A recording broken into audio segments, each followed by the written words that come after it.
So what I'm doing now is using a gravel cleaner, and as you can see, the gravel cleaner is sucking up the gravel and all the dirt is coming out of the gravel, and then the water is falling back in clean.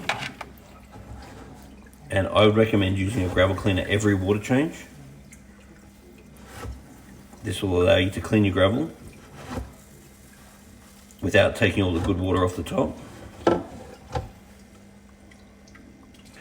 And I never want to change more than half the water at a time. And in summer, you don't need to be as worried about temperature as you do in winter. In winter, be very careful with changing too much water, because you give your fish a cold flush and you'll make them sick. When preparing the water, there's 3 things I want to be concerned about. The first thing is water ager. So I want to make sure that I'm going to put some water ager in the new water. And the thing to be aware of with water ager is the water ager stabilizes instantly. So you can't put water ager in, then put water in. You've got to put the water ager in, and the water ager will stabilize with whatever's in the water basically within 3 seconds. So you put the water in, you add the water ager. Now in this case, I'm not going to add the KH buffer because this was on the high side. I am going to add a little bit of GH, just a little bit. And the key is every now and then get it tested. Now because the filter's been off, the amount of waste settling in this aquarium is extreme. Now, this aquarium really needs another clean really soon, because the filter is already that'll clog up in no time, and all of this waste that's been dislodged during the clean is quite extreme. So whenever you do a big clean like this, you really want to do a backup clean, preferably as soon as possible, because things like this take time to get into this condition, and therefore it'll take time to fix. It really isn't a matter of boom, it's suddenly fixed. And you don't want to over clean your tank either, because you want to keep all your good bacteria alive. Just place the ornament in the aquarium. Now, if the ornament starts getting algae all over it, then what you can actually do is either get more catfish. You could add a heater in this tank, a thermometer, and then add some bristlenose catfish. If you do not have goldfish and you just have temperate water fish, then you can look at sucking cats. But the catfish do a very good job to clean the ornaments. Now, if the ornament does get algae on it, the easiest thing to do is just throw it out in the sun for a day, then flip it over and leave it there for another day, and then hit it with the hose, and generally the sun will dry up and all the algae will dry up and fall off, and that will be a very effective way of giving the ornament a bit of a clean. So the other thing is, it's really good every now and then to change the ornament that's in the tank, because it does keep it a bit more interesting for you.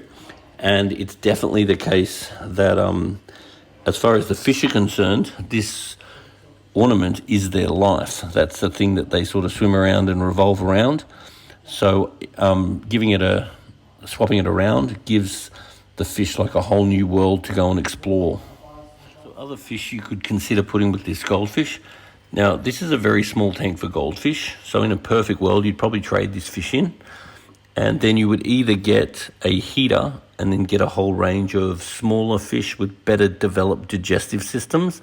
Now, goldfish are very messy fish, and this tank has been quite dirty, so you can get a range of top and mid and lower dwelling fish with much better developed digestive systems that will keep the tank a lot cleaner than this big fat fellow will. Now, if you didn't want to get a heater, then you would have the option of something like zebra danios. You would need to be careful with something like rosy barbs, because they could nip on the goldfish, and you have to be careful with sucking cats because they can suck on the goldfish. And then you have to be careful of things like mountain clouds, because sometimes they get eaten by the goldfish. So zebra danios would be a pretty good option. Another goldfish would be an option, but for a tank this small, getting away from goldfish would be a good idea. Also know that change is king.